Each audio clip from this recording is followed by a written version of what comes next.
Hi friends, ఈరోజు మరో కొత్త రెసిపీతో మీ ముందుకు వస్తాం. ఈరోజు పానీపూరి తయారు చేసుకునే విధానం చూడండి ఫ్రెండ్స్. పుదీనా, పచ్చిమిర్చి, ఉప్పు వేసి మిక్సీ పట్టుకోండి ఫ్రెండ్స్. చింతపండు రసం, చింతపండు నానబెట్టుకొని కలిపి పెట్టుకోండి. ఆనియన్స్ కట్ చేసి పెట్టుకోండి.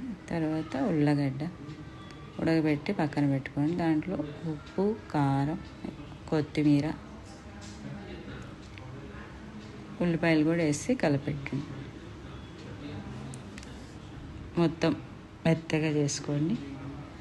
ఇది మిక్సీ పట్టుకొని కొత్తిమీర, పుదీనా, పచ్చిమిర్చి, చింతపండు రసంలో కలపండి.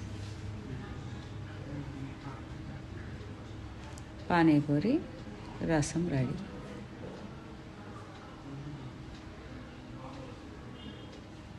ఇదండి. తర్వాత పానీపూరికి పూరీలు, కొత్తిమీర, ఆనియన్స్, మిక్చర్, ఉల్లగడ్డ కుర్మా అన్నీ పక్కన పెట్టుకోండి. కలిపి తినేయటమే ఫ్రెండ్స్. అది మా అబ్బాయి తిని చూస్తాడు, ఏం చెప్తాడో వినండి. కొత్త ఛానల్ ఫ్రెండ్స్, కొంచెం సపోర్ట్ చేయండి, సబ్స్క్రైబ్ చేసుకోండి, లైక్ చేయండి, షేర్ చేయండి. ఇది చేయండి ఫ్రెండ్స్. ఎలా ఉందో కామెంట్స్లో పెట్టండి. ఒకసారి ట్రై చేయండి. అన్నీ ఇంట్లో చేసుకునేది.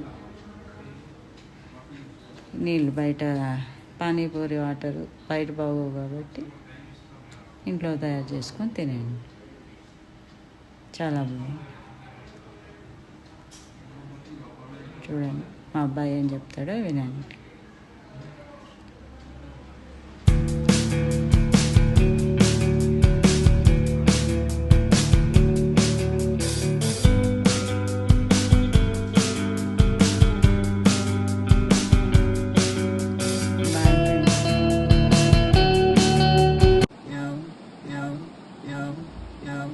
Head over heels for that someone.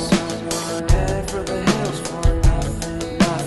Running, scared, screaming at the top of my lungs. In my many minds, my heart doesn't always agree.